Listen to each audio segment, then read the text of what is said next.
Hello my fellow creature enthusiasts, welcome back to my channel, or if you're new, thanks for joining me. To start off, I'd like to apologize for my mistake because in my last video, I gave a summary of both movies, but I forgot to do the comparisons, and then rate their creature designs on my creature scale. But don't worry, I'll do both of those things in this part 2 video. So let's get into it. In the classic mummy, we see that the mummy has supernatural abilities. He can cast spells, he can use his water pool as a sort of crystal ball that he can use to spy on his enemies, and he can cast spells on people through it. He can also hypnotize people using his eyes, and he can regenerate, but we aren't really shown how he regenerated. We just know that he went from being a regular dried out mummy to a living mummy in a span of 10 years, but without knowing really how he did that. He can't be killed by mortal weapons. One weakness he had as a full mummy in the beginning is that he moved really slowly. Another weakness he had is that he depends on the scroll of Thoth to keep him alive. Basically, if anything happens to that scroll, our dear mummy friend here becomes toast. That's actually a really big weakness, also since the paper from the scroll is basically just parchment and it'll probably go up like kindling. I mean, paper in general just burns really easily, so I'm sure if a flame just touched that thing, it would just go up. In the newer mummy from the 1999 film, we can see that although he is a mummy, he still looks moist, like he's still decomposing, instead of being completely dried out. One might even say that he's still a bit juicy. He also has supernatural abilities like the power to control sand. He can also cast spells and can summon the 10 plagues of Egypt, and can control people using certain plagues. He can regenerate very quickly by sucking the life out of the people that got cursed from opening a cursed chest buried with him and leaving behind only their dried out husks. He does have a small weakness where for a short period of time before he's fully regenerated, he's afraid of cats and runs away from them, because they're considered the guardians of the underworld, but once he's fully regenerated, he doesn't fear anything anymore. He can bring the dead back to life, like when he was able to awaken his mummy priests. He can reattach his limbs, like when his arm got cut off and he easily reattached it. He's physically really strong and can throw someone a good distance with one arm, and he can't be killed by any mortal weapons. A terrible curse keeps him alive and undead. Although, now I don't think he really sees it as a curse anymore, but more like a little blessing for him, since, I mean, he has all those powers and he's nearly invincible, and he can do basically whatever he wants.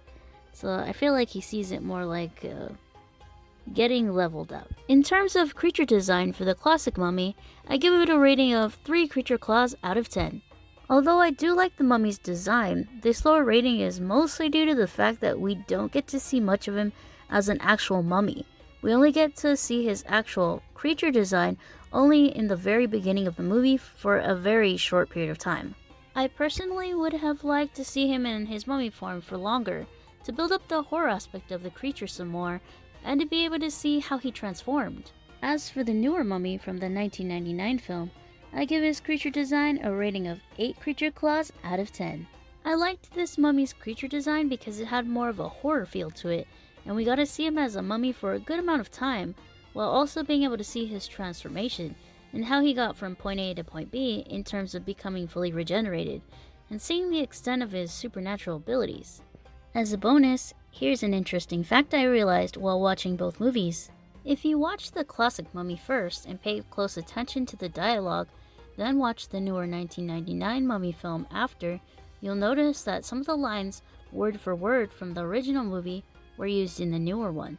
When I noticed it, I got really excited because I thought it was really cool and a great tip of the hat to its predecessor that inspired and influenced the newer version and its storyline.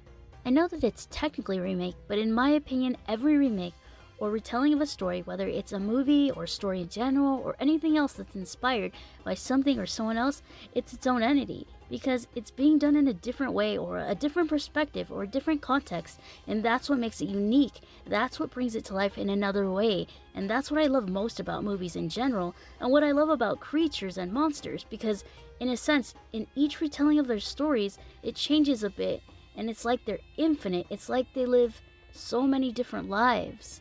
That's just my personal opinion though. Sorry if that seemed kind of like a rant. I tend to get carried away when I'm passionate about something. Let me know in the comments down below which version of the mummy you like the best. Thank you for watching. I hope you enjoyed the video. If you did, please feel free to smack that like and subscribe button and click on that notification bell so you can be notified when I post new videos. You can also follow me on Instagram. The link is in the description box below. Also, if you'd like to watch the movies I talked about today and enjoy them for yourselves, I have links down below in the description box to where you can buy or rent them. As a disclaimer, the links are affiliate links, so if you use them to buy or rent any of the movies, or to buy anything in general, using my links will earn a small commission from it at no extra cost to you. This has been the Creature Junkie. Farewell for now, my dear friends, and I hope to see you in my next video. Or else.